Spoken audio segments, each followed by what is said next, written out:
And we are live. Welcome everybody to Lubbock Compact Live for Wednesday, November the 29th, the last one of the month. And the months, at least for me, seem to be flying right past. There's so much stuff going on in my life right now, and in our Lubbock Compact collective lives that I don't even I don't even know what day of the week it is most of the time. It starts to become one day, honestly. So thanks everybody that's tuned in. We're gonna go ahead and get the show started today. This is our city update show. So feel free to put your comments and questions down in the chat in the comment section there, and we'll be able to answer those and as we go along. But we've just got several things here. We didn't have a show last week, and so there's been some things happening, not a whole lot, but there's several things here that we're going to talk about, and this is about the time we do it, around this time of the month. So, Josh, let's go ahead and first of all, pardon my manners. I'm your host, Adam Hernandez, and my co-host, Josh Shankles. All right, now, Josh, let's get into the city Cool. Yeah. updates. Yeah. No, and like Adam said, it's kind of slow around the city. It's getting into holidays. A lot of the business is coming to a close, and so we've got a few things to share with you, and otherwise some color commentary about what's going on around the city. Um, Very short city council meetings these last few weeks, and only a couple of pieces of business on there. The first one that I wanted to draw people's attention to were some notices of speed limit reductions in a few segments around the city. This was in the early November city council meeting and was subsequently brought back to our attention by James. Folks who've watched the show for a couple of weeks might remember James McKay, our coordinator, the guy taking point on traffic issues. And so we wanted to talk about this a little bit. Basically, what's happening here is that reports of traffic problems and traffic incidents that are kind of beyond the norm sort of started to rise to City Hall's attention. This is usually driven by citizen reports, but it could equally be driven by police officers or incidence rates. There's a lot of different ways these rise up to getting attended to, but basically there were several segments which had a higher than normal incidence rate for traffic accidents, and a few segments around the city. We're going to post a map of those in the comments section. Well, But Josh, I was looking. It doesn't let me post an image oh, in there. we'll Yeah, get an image. yeah. You can look at the news, the city's website. You should be paying attention to traffic signs anyway. But basically, it's some segments out in the southwest part of town, Frankfurt, 114th Street. And so speed limits are being reduced there. In a lot of these cases, there are areas where there are little segments of arterial roads or larger roads or certain feeders that have special features to them that are causing some traffic snarls and some other incidents in there. When the city notices this, they may study it preliminarily and pull reports and look at incidence rates, look at write-ups that police officers have done, send inspectors and codes or something out there to kind of look at it and take assessment of what the situation is. And then if it warrants it, they will conduct more intensive traffic studies and speed studies, maybe set up cameras. And so that was done for these few segments. The traffic And commission. Josh, Oh, go ahead. no, I can just real quick for people just explain which segments. I'm Yeah, looking at them yeah. here on the thing. So I'll just go from left to right. So we got Milwaukee Avenue from 4th Street to 34th Street is going to go to 45 miles per hour. And then you have that little section of Frankfurt Avenue. If you're turning on Frankfurt Avenue and you're going south on 34th Street, so you're turning from 34th Street south onto Frankfurt, that little stretch between 34th and the Loop is going to go to 35 miles per hour. And then Slide Road from about 82nd to 114th Street going to 45 miles per hour. And then the last stretch here, two stretches, I should say, is University on 82nd. So on 82nd between University going east to Avenue P is going to be 45 miles an hour. And then from Avenue P going further east to Elm, which is outside of I-27, will be 40 miles an hour. So those are the few sections. Right. No, thanks for going over those. Anyway, they'll conduct traffic studies here. The traffic commission looks at these and makes a recommendation. That was what was taken to city council, and they voted on it and approved these uh, slowing measures. Now, two different things to keep in mind with this sort of issue. The one that came to our attention via James is that it is one of the city council's principal duties to protect safety, and so this is exactly the thing sort of driving these changes. However, as we see in reflected in this and in so many different issues like this, is what we actually might be dealing with here is a design problem in how these roads are accessed, how wide they are, and how many stop signs, stop lights there are on them. And so at the same time that I hope we're being attentive to safety in this important way, it's equally important that we constantly be looking at and revising and rethinking the design of our city, because ultimately that's where so many of our problems lie. So this is something we're keeping our eye on. The second piece to bring to the attention of the public is that if you're seeing a traffic incident that seems, more than just a simple accident, something that's human driven, but real snarls and problematic design issues somewhere in the city that other people might not be noticing or have their eyes on, you too can report those incidents. And the city manager invited those reports. He said, call my office, give a report of these things. They'll put them on a queue. They may start with inspections and different city staff just taking a look at it. If it's, it may be something that really warrants more enforcement issues, like more officer presence there, or maybe better signage or better indications on the existing signage, tree trimming to make signage more apparent. And so it might result in some enforcement that's necessary to make that work better, or it might go through this same process of getting a full study. Anything to add to that, Adam? I know you've done some work on bonds and roads and looked at some of this probably. Yeah, no, I think you sort of already explained this a little bit. I just want to reiterate that so that people understand how these things work. If you need to get a specific stretch of road, something done to it, whether that's speed controls or whatever, right? Whatever the issue that you're seeing that you're having in your community, even when you put that call in, from the time you put the call in to something actually being physically visible for you to see can be a little while. So it's not that necessarily that the city is not doing anything, and unfortunately, you probably won't get a lot of communication from them unless you sort of call in and follow up, which you can do. They're more than happy to take your call and let you know where the process is at. But I think that we can make it a lot easier on ourselves, really, because the city staff, that's what they're there for. They don't mind. I mean, that's obviously not the ideal for them to get yelled at or fussed at, but they don't mind. But this is more so for the people making those calls in to sort of keep your frustrations down. And just to set expectations and to understand that anything to do with a road, even putting a stop sign or anything like that, there's several steps that have to be done. And the more complicated the thing, the more steps that have to happen. And they just they have to go through those steps, traffic studies, speed studies, all sorts of different things that they have to look at before they actually go and put a sign there or whatever it is. So just wanted to let people Right. know that. And if you do call something in and it's been a little while, you haven't heard anything, just give them a call, give them an email and ask them, hey, I reported this thing.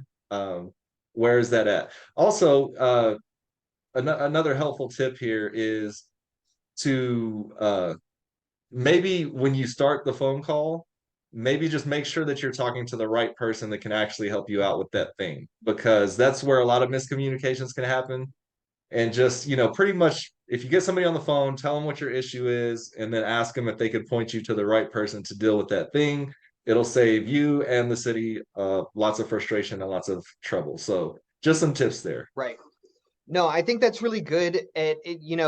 Tailing off of that, trust us when we say these things do go into workflows. It just takes a while for them to get there. And with that in mind, we'll again plug the My Lubbock app that people can have directly on their phone. And a lot of these things that end up in a workflow from a call, from an email, from badgering them, go straight into that workflow and punch list when it comes through the My Lubbock app. Okay, the only other piece of business out of the city council this month were their ongoing special recognitions. I believe this is the fourth one that they've done so far. The city council takes nominations and does recognitions for a whole variety of people and organizations and institutions that are doing very meritorious work in Lubbock. We love to see this. We hope that the city council keeps uplifting and honoring and speaking to these types of softer issues that absolutely deserve it. I watched a little bit of this. I thought the people that were getting up and being recognized were very cool. I won't go through a full list of that right here and now, but we would also congratulate everybody who was honored on behalf of the city and think that they are very deserving of that, and make a special mention of Travis Neal and the Mesquite Mile, former guests on the show. They were recognized for their environmental contribution. People may remember this is a project ongoing in the heart of Lubbock neighborhood by the one of the art professors, Mr. Travis Neal, and his whole team, where they're converting yards into native landscaping for water saving, for enhanced habitat, and just the general character and beauty of their neighborhood. So kudos to everybody that got honored, and especially to the Mesquite Mile. Yeah, I have nothing Yeah, now. nothing much there. Okay, and now we're off to the color commentary section. So I just wanted to give a shout out.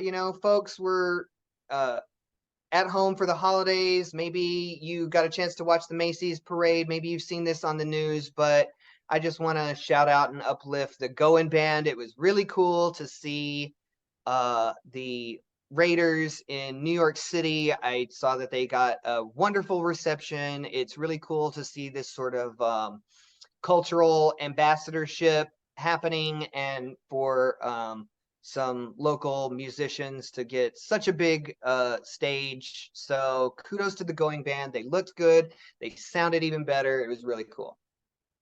Yeah, that Adam? was amazing. Mhm.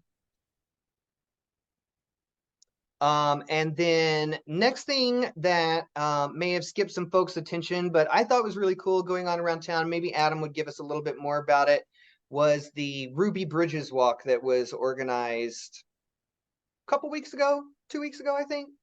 Adam, tell us Yeah, about it. sounds about right. Yeah, so the Ruby Bridges Walk is an event that takes place. I believe this was the second year, if I'm not mistaken.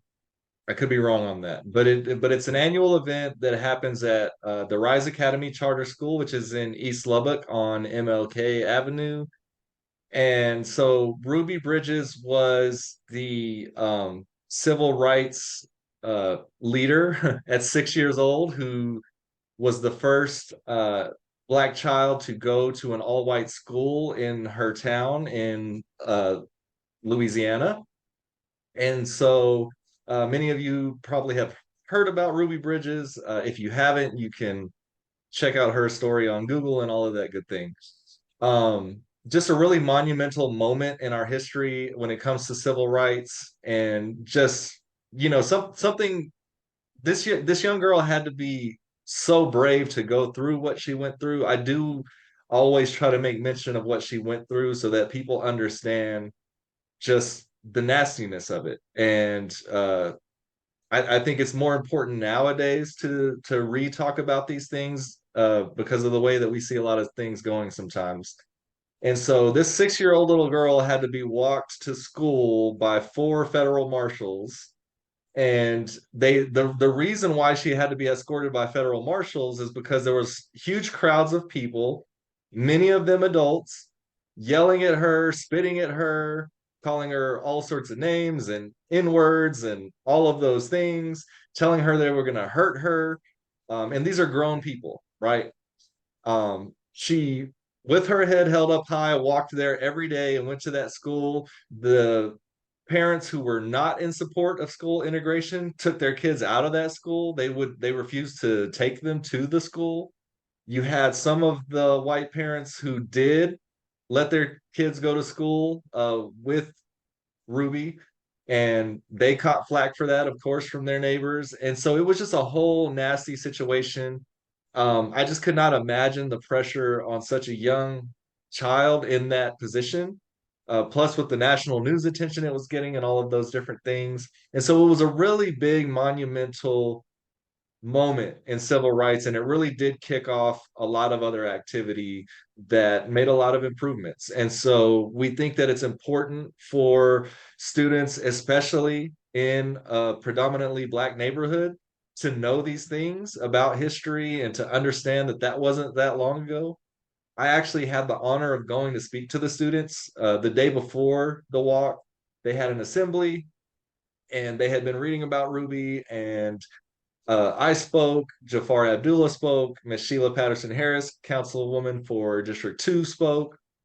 And we essentially our job was to inspire and motivate the kids to not only participate in the walk the next morning, but to also be civically minded and have a mind to start to get engaged and start to think about what they can do together in a unified fashion to improve things in their neighborhood or in the world in general. And so it was a really cool experience for me. I was really honored to do that. And so we did the talk, and then the next morning at 7:30 in the morning, we all showed up at Parkway Bingo, which is right on MLK and Parkway Drive, and we walked down the, I don't know, 9 blocks or so down to Rise Academy. And it was a great turnout. I couldn't even really get a good read on the amount of people, maybe 250, 300. I don't know. There was Cool. quite a bit of people out there. Lots of kids, lots of family members joining and walking with the kids. I was out there walking with the kids, and it was just a really great moment for everybody. The kids are amazing at Rise Academy. They're incredibly sharp, very action minded, and so it was just a beautiful thing. I will mention something that I was disappointed about. And so I am aware that there was a press release sent out to all of the media organizations here in Lubbock about this event, and it was sent out ahead of time. There was plenty of time for these media outlets to get somebody there, at least one or two of them to get somebody there. No media outlets showed up. Probably the only videos that exist of this event are the ones we ourselves took, the people who are participating that are on Facebook or whatever.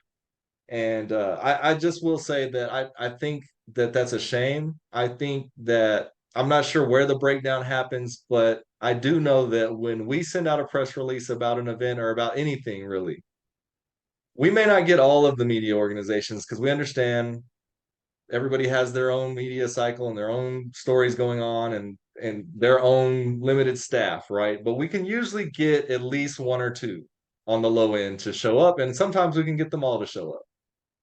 But this event had none show up, and I think that's a real shame. I was super disappointed by that. These are the types of things that could really unify our community, and I thought it was just a missed opportunity for the media to really put that out there more. But it's okay. We had it. We put it out on Facebook. We put it out on Instagram, and all of those different things. And we were proud of it. We were proud to promote it. We were proud to let everybody know in the city what we were doing. And hopefully next time the other media outlets will be there, right there with us to show the rest of the city that good things are happening. And so that's my spiel on that. Yeah, I think that's right. It's as you say, it's such an important storytelling moment to have some perspective on both how far we've come and how much work we have left to do, and also how important the least of us can be in the future of our city, our nation. Really cool that that was organized, and yeah, we would hope to see more attention on that. Okay, this next one's just a quick update. Don't have a whole lot here, as folks who've been following us for a second know.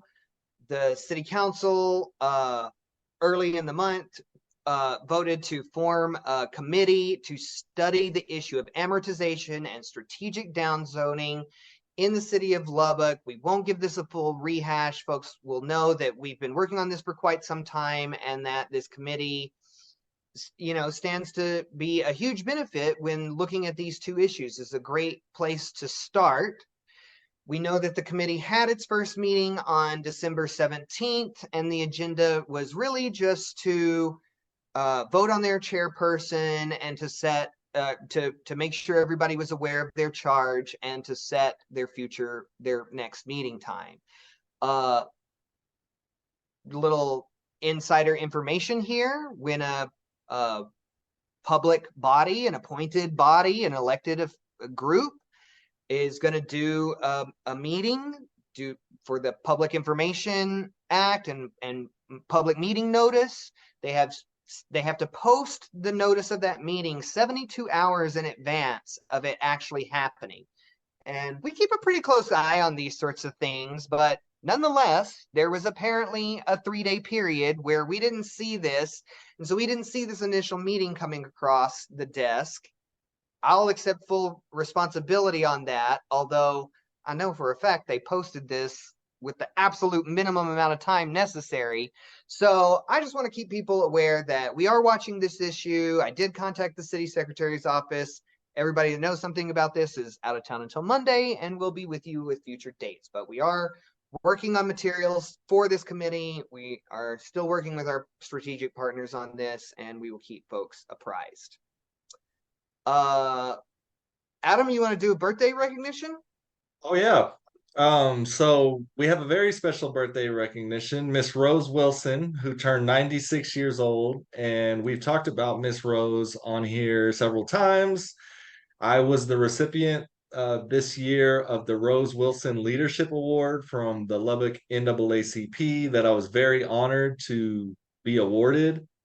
And the reason why there's a whole award named after this woman is because of the many, many amazing things that she's done and continues to do. At 96, she runs circles around a lot of people who, I'll just say she runs circles around a lot of people, okay? When it comes to doing community work, all right? And so she is just an amazing woman. The one of the huge highlights of Miss Rose's life that we have talked about on here before that is so important to our city is she was the plaintiff on the case that got us single member city council districts. And real quick, again, just a refresher what that means. Prior to that court case being decided in the 80s, there was only white male city council members and mayors ever. You can go through the whole entire history of Lubbock from 1923 to that time in the 80s, and they were all white males. And the reason that happened, even though there was two entire sections of the city where almost no white people lived, I would venture to say probably no white people lived. If there was, they were very few. So you had the North Lubbock section, which has pretty much for the longest time been predominantly Hispanic because that's where Hispanic people were allowed to live by law. In East Lubbock, mostly Black people, that's where they were allowed to live by law. And so obviously, in a logical sense, it doesn't make a lot of sense that in a predominantly Hispanic or a predominantly Black community that your council person that is elected supposedly by the people would be a white man. I mean, it could happen, sure, but what was happening was is all of the council people were at large. That meant that anybody living in the city voted for those council people, regardless of if they represented them or not, or if they lived with them or not, right, in their neighborhoods. And so that's how that would happen because Black and Hispanic people, there's been a mixture of them purposely being disenfranchised and a little bit of us disenfranchising ourselves because when communities lose hope and they don't really see that voting in their era is going to help them, a lot of people will fall back from that. And so that's what happened. You would have you had all white council people up until that time. When that court case was decided that Miss Rose Wilson was the plaintiff on, essentially what happened was the federal government had to tell Lubbock to stop violating people's civil rights. That's essentially what happened. Okay. And so because of that case, we got single member city council districts. And that's why we have the districts we have today. And that very next election cycle, Lubbock elected its first Hispanic council person from District 1 and its first Black council person from District 2. And that was TJ Patterson in District 2, Miss Sheila Patterson Harris's father, and it was Maggie Trejo in District 1. And so it just goes to show a couple of things. The importance of people getting involved because it wasn't just Miss Rose, it was lots of people coming together and unifying and organizing around that issue.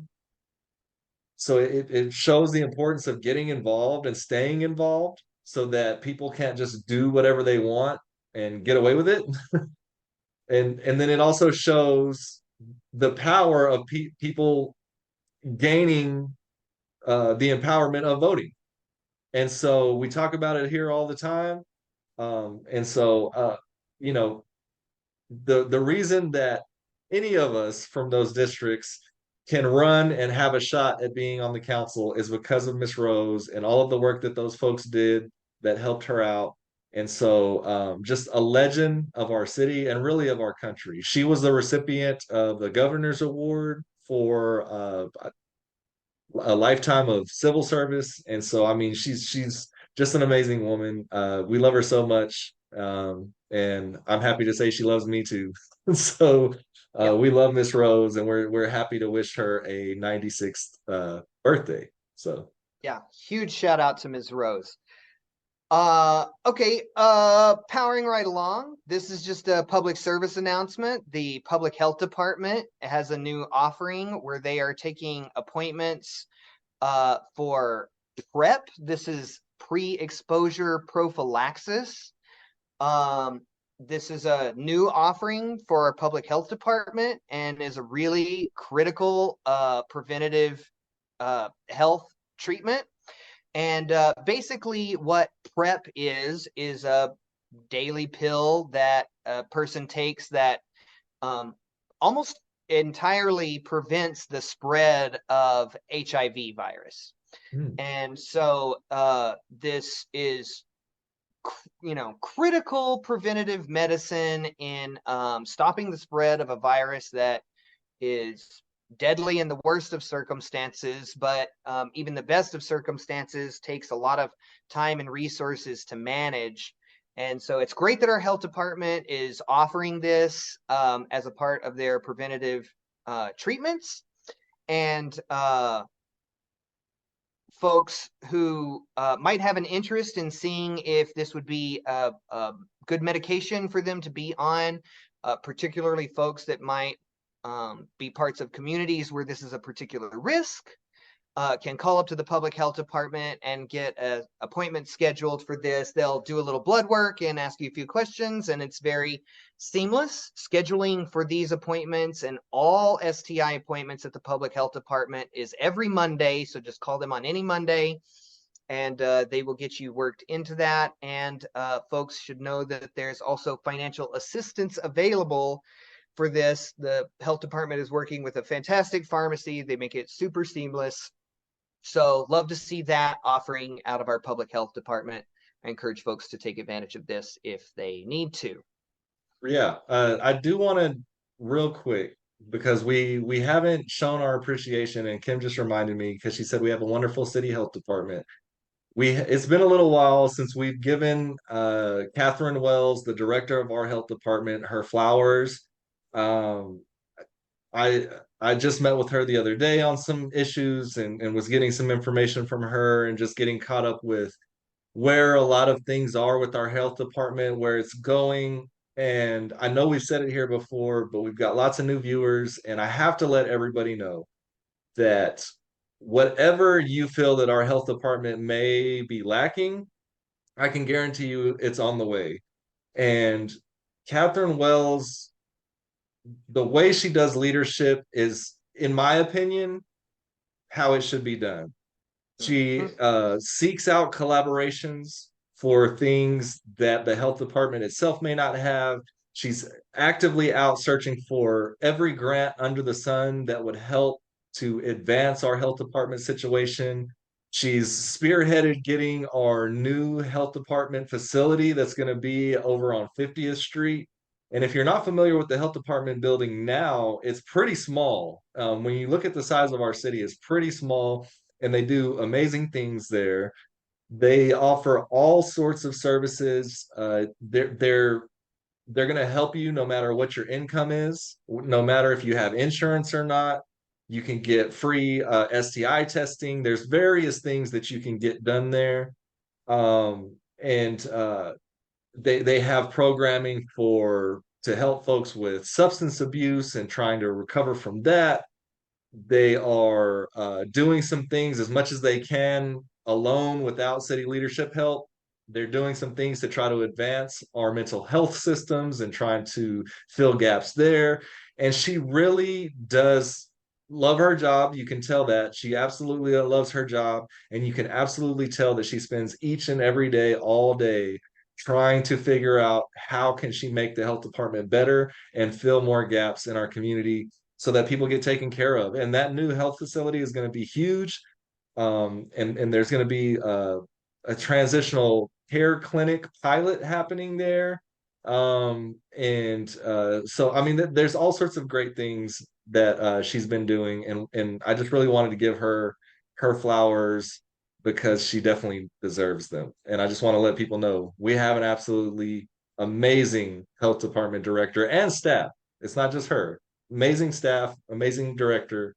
They're all great. So yeah. Couldn't have said it any better. Okay, the next thing is just a reminder for folks. We talked about this a lot earlier in the year, but now that it's coming about, we're seeing more media attention on it. Folks are going to kind of get more intimate with this, but this is the LPD's switch to use the minor accidents reporting form CR2 starting in January 2024. If you didn't catch our previous show where we talked about this, basically it's that most of Texas major metros use this minor accident reporting form CR2, to report any minor traffic incidents that don't have injuries. There isn't a law broken. There's no incident. It's just a minor fender bender. Everybody's copacetic and exchanging information. And so the police department doesn't want to respond to these. We're a big and growing city. This takes a lot of time. And so if we can skim off the top these accidents and incidents that are inconsequential from a public safety, from a legal standpoint, your insurance is going to work it out anyway. So the city is encouraging you to use this form CR2. Of course, they will still take your call. And of course, they will help kind of guide you down which pathway you should be in, whether an officer should be deployed to your accident or whether you should use the CR2. And if you absolutely refuse, they're still going to work with you. But they're encouraging folks to use this form CR2, save the department some time and money, save yourself some headache.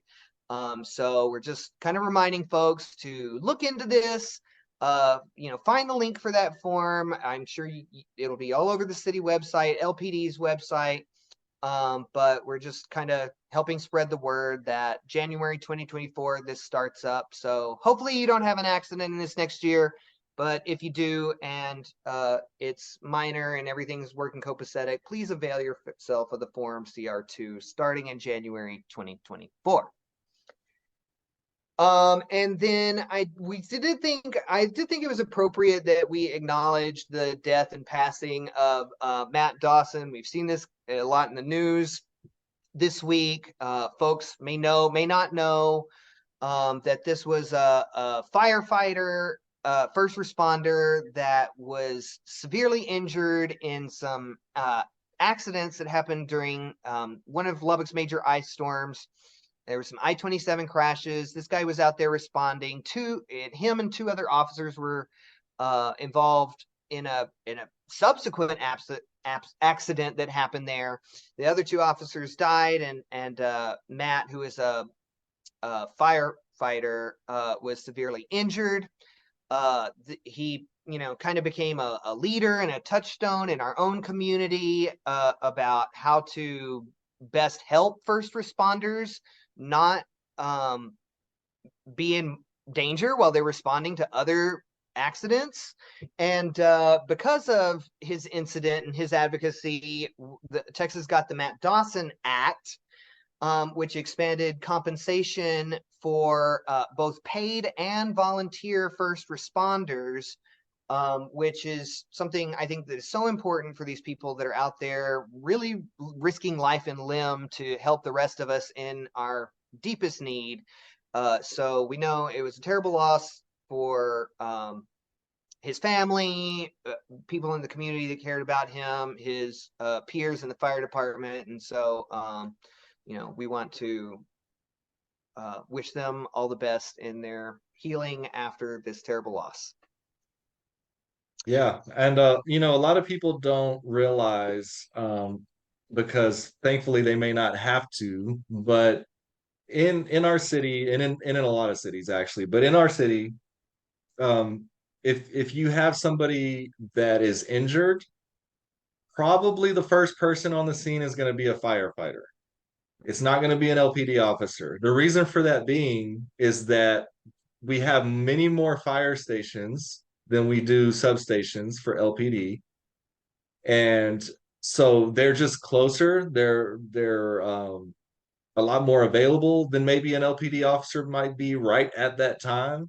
And so they are many, many times, more often than not, the first person on the scene to provide CPR, to try to stabilize somebody, to do all of They've got a those lot of the things. heavy equipment. Yeah, to try to get somebody out of a car if if they need to get the jaws of life or anything of that nature. And so the one of the initiatives that came from that whole situation was the 555, the slow down and move over um movement that was happening. And I would just encourage people, if you see uh fire trucks, somebody pulled over on the side of the road, just take the half a second, get over in the other lane, go around them and go on about your business. Because I mean, you would much rather just go on and live your life than have to deal with the fact that you maybe hit an officer or a firefighter or a victim of an accident, and you were just trying to get where you were going. And so they're also just trying to get where they're going, right? And they put their lives on the line. Firefighters and LPD put their lives on the line. You know, we can have some fair criticisms all day long, but most people's job don't require them to possibly take bullets or to run into fires. And so these people are stepping up to do those jobs. Those are hard jobs, and they're out there trying to take care of things. And so that we should really try to make sure that we're not making it harder for them and for ourselves. So Yep. Public safety is everybody's responsibility. So let's all do our part. Okay, this next one I want to get through real fast, and it's really I can read through this super quick, but we want to keep people informed as we get ready for the last bit of the ERCOT transition. This is going to be a big deal in the next year. It had been a little bit delayed, but now things are starting to break loose. We're seeing community meetings about it, and there's going to be a lot more conversation about this. I went to the District 1 community meeting, and so I just wanted to bring a couple of things to attention here so that folks can start getting ready for that. So again, we bought into electric competition again. This was, now a couple years ago, almost 15 years in the making to get to this point. And so now the rubber is finally hitting the road, and people are going to soon be picking electric providers because LP&L is not going to be an electric provider anymore. So the timeline for this is, I just want to read that out a little bit. So by mid-December, everybody in town should be on the ERCOT grid. There was the last little remaining percentage to be switched over, and that's like like 10-20%. I forget the exact amount of the city. So it's not very many of us left to go, but if you weren't switched over in the first one, you will be switched over in this next round by mid-December. Folks can anticipate a 15 to 30-minute blackout during that, although when they switched over the first time, I think it was actually 12. So they've got this pretty well done, but if you're somebody that depends on power, you'll want to plan for that little blackout period there on December 11th or 12th, and I'm sure there'll be lots of notice on when that actually happens. January 5th to February 15th is when it's a 6-week window. Starting January 5th, ending February 15th is when we will actually be able to shop for providers. And during that time period, you're going to be able to look at all these on websites. I'm sure people are already getting lots of solicitations and phone calls. There'll also be some events set up at the Civic Center where all of the providers will be, so that folks that would prefer to shop in person and talk to somebody on location will be able to visit that. And so I'll get back to the dates on those. February is going to start what they're calling a blackout period, and I assume this is some kind of grace periods in the billing cycles, and so folks should anticipate their billing to get a little bit weird in February as like certain ones cut off and other ones turn on, and they get fully on to their new provider. In March, you'll get your final bill from LP&L. And in April, your new bill will come from your new provider. And that just, to get the disinformation out of the way, that will include a charge from LP&L for what it costs to maintain the transmission lines and the other infrastructure to actually get the power to your door. This is something you were always paying. It was just previously part of your LP&L bill. Now it's going to be rolled into your other bill, but it is the same amount. It's not extra. I'm just going to leave that. Folks, when you're shopping for your new providers, you can use the powertochoose.org as the website, and it doesn't have an actual enrollment open for Lubbock yet, but if people would like to start browsing this and looking at their options, they may use a Wichita Falls or an Odessa Midland zip code on the website, and then you will see all the same providers that will be available to us so that you can begin to compare their services and rates. What folks might want to know as they're shopping for this is that the current rate we pay at buying it all as a town, everybody on LP&L, the current rate we pay is 13.2 cents per kilowatt hour. And so when you're out there shopping for what your new providers will be able to provide, that may be a baseline for you to look at. Although, again, we're buying our power collectively right now, and so likely getting a slightly better rate than we may get buying it individually. Although, of course, competitive markets are meant to drive down price. So, just keep that in mind when you're looking out there. 13.2 cents is where we currently are. Folks should know that paying deposits on their new electric account will be a part of this, and that may be something that you'll need to prepare for, or if you are in good standing with LP&L, they will provide you with a letter of credit, which many providers are accepting. And then folks should know that if you don't pick a provider, you'll go to one of three providers of last report, and that's last resort. That's TXU, Reliant, or an energy provider called Octopus Energy. And these were selected because they were very middle of the road and willing to step into that service. There will still be community development assistance available. And the shopping dates that will be available to folks at civic centers, libraries, you'll see a lot of advertisement about this, will be January 5th and 6th, January 22nd and 23rd, and February 10th. And these are days that folks who might not have the internet, might not want to deal with that, might want to talk to a number of providers all at once in person, get papers. That's where they'll be able to go to the Civic Center and see that. There are a whole lot of other details here. We could probably do another whole show on this, but we will do our best to keep you apprised and maybe bring some more information to you on that. Adam, want to take Got over for nothing the to last add. little You bit? explained it pretty well.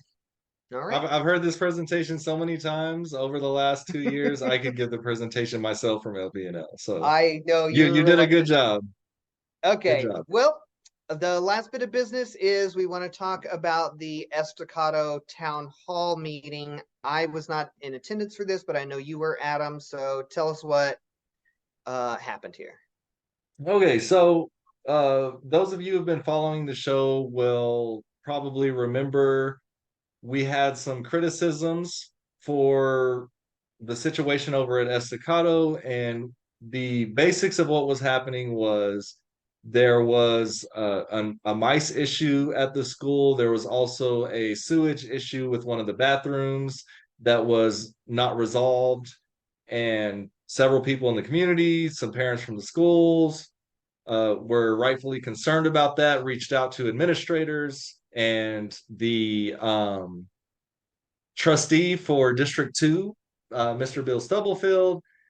And there was a whole thing being shared online with those responses from those administrators and Mr. Stubblefield. And a lot of people just weren't satisfied with what they were hearing. They felt like they were being sort of dismissed and not listened to, and quite frankly gaslighted about what was happening. And so the pushback was that the community wanted a town hall meeting with Mr. Stubblefield and LISD so that they could ask these questions or address these concerns in an adult conversation. And that was the wish of the community. That's pretty much the base of the wish of the community.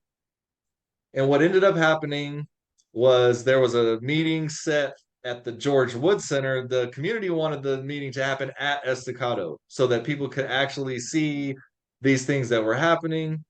Um, by now, by the times these meetings have happened, those things have been cleared up. So, which is great. You know, we don't want the problems to stay around, but they're, they've been addressed to some degree.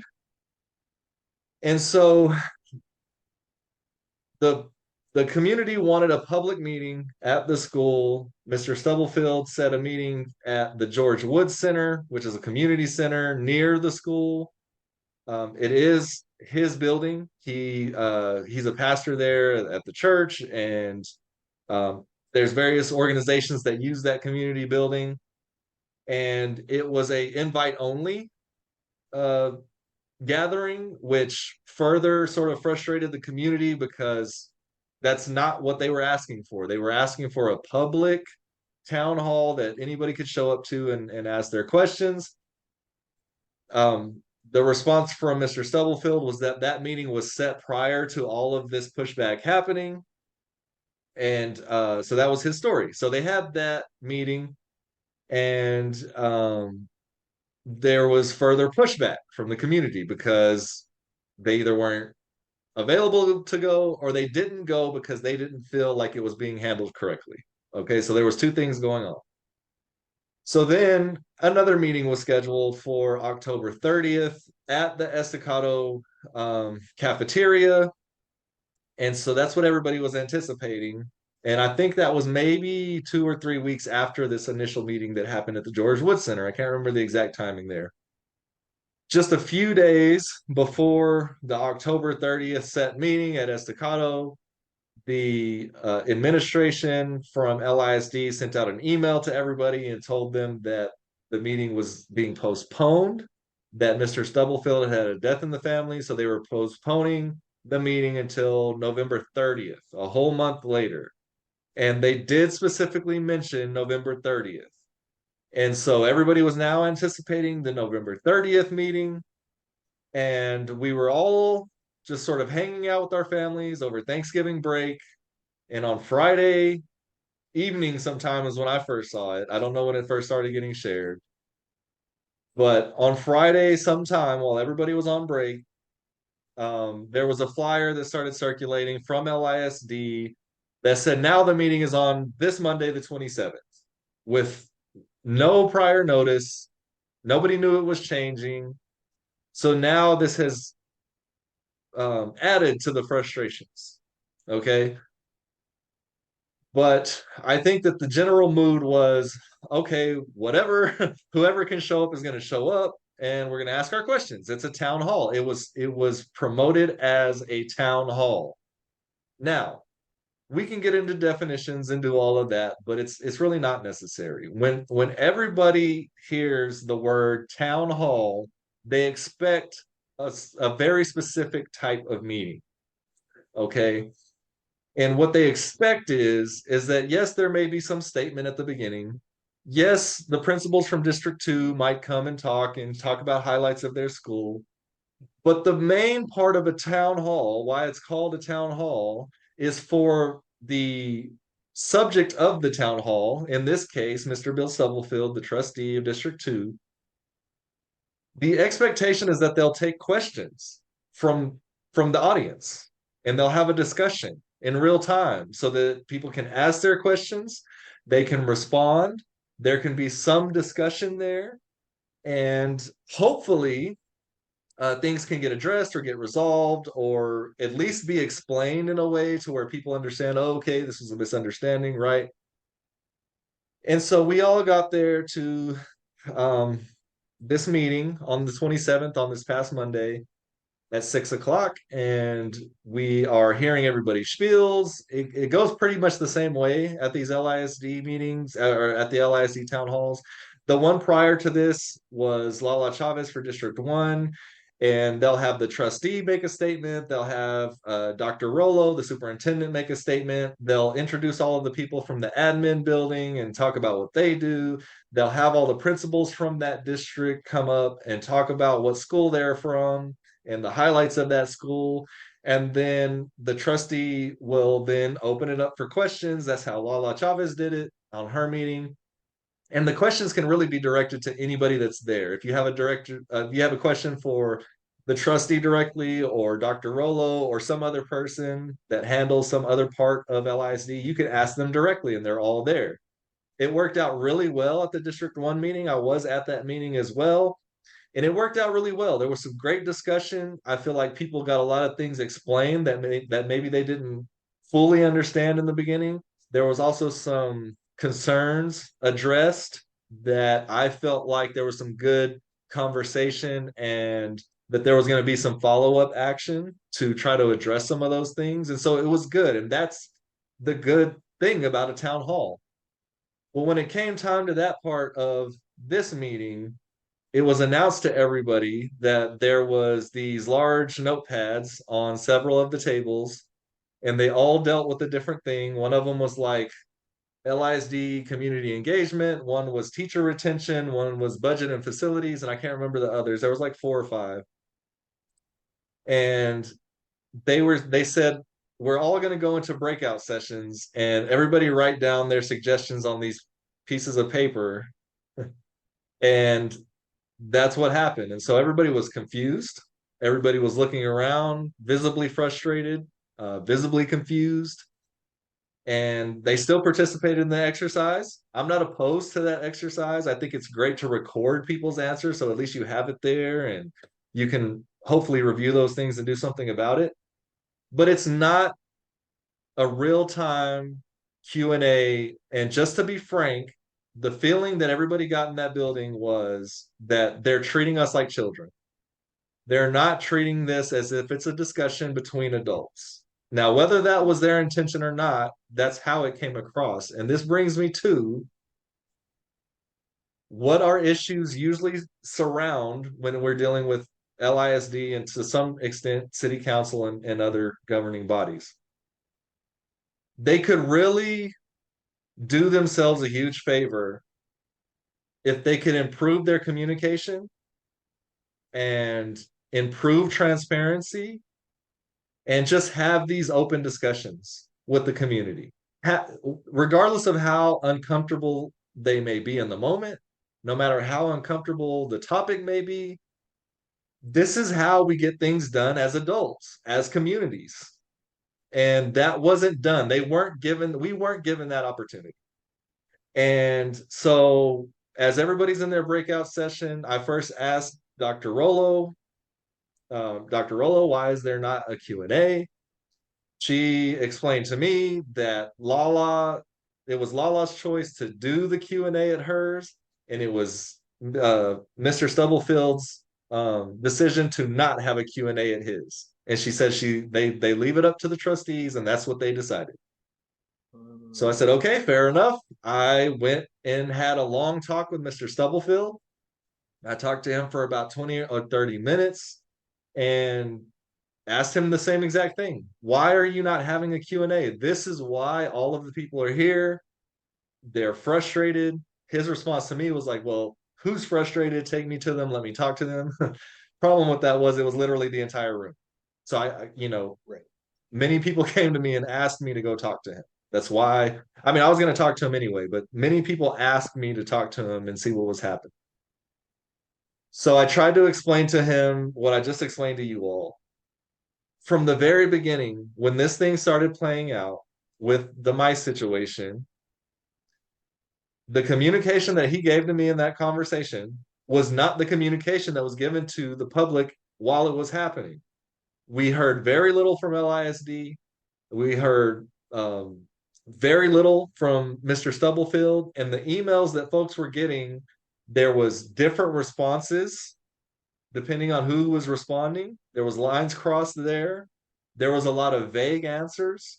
And I'm not telling you anything that I didn't tell him. And I'll get to that more in a second. There was some gaslighting there. And so people were rightfully frustrated. And all of that could have been avoided. All of that frustration could have been avoided if there would have just been direct communication and say, look, I know this looks like one thing, but let me explain to you what's actually happening, what's being done, and we're on it. Just that simple response would have gone so far for them and actually helps them also. Outside of helping the community, it helps them so that you're not bringing this up to a fever pitch where you have all of these people so frustrated because they feel that you're playing with them. And they're grown adults. As grown adults, we don't like people playing with us when we know and we can see and we're smart enough to understand what's happening. And I was trying to get that point across to him. Another community advocate joined me and tried to join in the conversation and tried to help him understand that there could be improvements in communication, specifically from him. One of the things he told me that I don't agree with, and you all will know this on this show, I am not a fan of when an elected official says, it's not my job, or I can't do anything. That is the furthest thing from the truth. And I explained to him the same way I've explained to you many times. This is not only how I feel, this is how the general consensus is about elected leadership. The buck stops with you. And if that's an uncomfortable situation or not, so be it. You're the person who ran for that seat. You're the one serving in that role. They are going to look to you for answers. They're going to look to you to give them some information and guide them through next steps. And so when you don't say anything, because in his words, he doesn't do social media, he doesn't want the spotlight on him and all of these different things. And I tried to explain to him it's not about that. But when you lack that communication, that relationship is going to break down. It's just like any other relationship you have. If you're not talking about what the issues are, that relationship, and especially if you just start going off in your own different directions and everybody's giving each other the silent treatment, that relationship is going to break all the way down and you're not going to get through whatever it is that you're trying to deal with. And so I did get him to a point in the conversation where he said, "Okay, I will take some questions in the last few minutes." He ran out of time to do that, and so he did give out his email and phone number to everybody. There was a person who had a question, who was pretty frustrated and asking him, why are they taking all of the programming out of East Lubbock schools? He said they weren't. The person pushed back, and then Mr. Stubblefield just pretty much shut down the conversation and said, we're going to go on the tour and wrap this thing up. And so what came out of that that I feel is beneficial, and hopefully everything goes as planned. But after the meeting and after I talked to Mr. Stubblefield, when I got home that evening, I had a text conversation with him. And because he did mention in our conversation and in front of everybody that he would come on Lubbock Compact Live and answer people's questions. And we think that that's a great idea. And kudos to him for being willing to do it. I've said it many times. Whether we disagree or we agree or whatever, all we would like you to do is come and ask questions or at least provide information so that people can understand what's happening in a more clear way. And so kudos to him for extending that. He did say that he will come on the show. Now, Mr. Stubblefield is also Pastor Stubblefield. We do our shows on Wednesday evenings. And those of you that do church will know that if you go to church a lot, you're going to be in church on Wednesdays, but you're definitely going to be at church on Wednesdays if you're the pastor. And so we have literally never in the history of this show changed the day of when we did the show. We've always done them on Wednesday evenings, but I felt like this was important enough for him and for the public that we accommodate and try to get him on however we could. So what we decided on was that at least as if everything holds up to what the conversation was, he will be on the show on Tuesday, January 2nd, because our next open date was Wednesday the 3rd. He obviously can't do the Wednesday. We're doing Tuesday, January 2nd to have Mr. Stubblefield on Lubbock Compact Live to answer questions, to put out a lot of information. He gave me a lot of good information I didn't have. That again, I told him if people had this information, that would be helpful, right? And so hopefully he will be able to come and share that information with you all and answer your questions. I will say, I know that frustrations are high, emotions are high, but we're going to be the most effective if we can just keep it respectful. So we're going to take all of your questions. We're going to have an opportunity for people to send in their questions just in case you won't be able to make the show. You will, of course, be able to put your questions in the comments live. But I just want everybody to know so that the expectations are set. Regardless of how you write your question, I'm going to ask it in a respectful way. I'm going to ask your question, the substance of your question. So don't think I'm going to leave anything out. But I'm not going to cuss at him. I'm not going to yell at him. I'm not going to do any of those things. Okay. We're going to have that conversation and have him answer with whatever answers he has. And we'll go from there. I think that that's a good step in the right direction. And like I said, hopefully all goes to plan. And that's the plan so far. So we are a few minutes over. We can go ahead and go to our last bits here. And so really all we have left is to talk about Citibank Community Rewards and Giving Day West Texas that are still going on. I'm gonna put these links down into the comments. Get West Texas Giving Day is where people can donate to either us or to the organization as a whole, and they will split that money up. So there's that one for Giving Day in the comments. And then we have the Citibank rewards, which is just voting. So there is a link that you can go, and we are under the community leadership category, and you can vote once per hour from every email you have. And the top vote getters get a certain amount of money, and then the overall top vote getter gets an extra amount of money. And so we've been working hard on that. We've had lots of people helping us out, and that brings me to our thanks. Our thanks to all of the people who have already donated or who have been voting for us every hour on Citibank Rewards, or anybody who has volunteered with Lubbock Compact as a whole. We can't thank you enough. We can't show enough gratitude. And I just encourage everybody to go and help us out, or help out the organizations that you feel led to help out. And so I didn't think we were going to go over this much, but we did. Josh, do you have anything else to add? Nope, Adam, I think you summarized it perfectly. Thanks for a good November. All right. Awesome. Thanks. See y'all next time. Good Yep. night.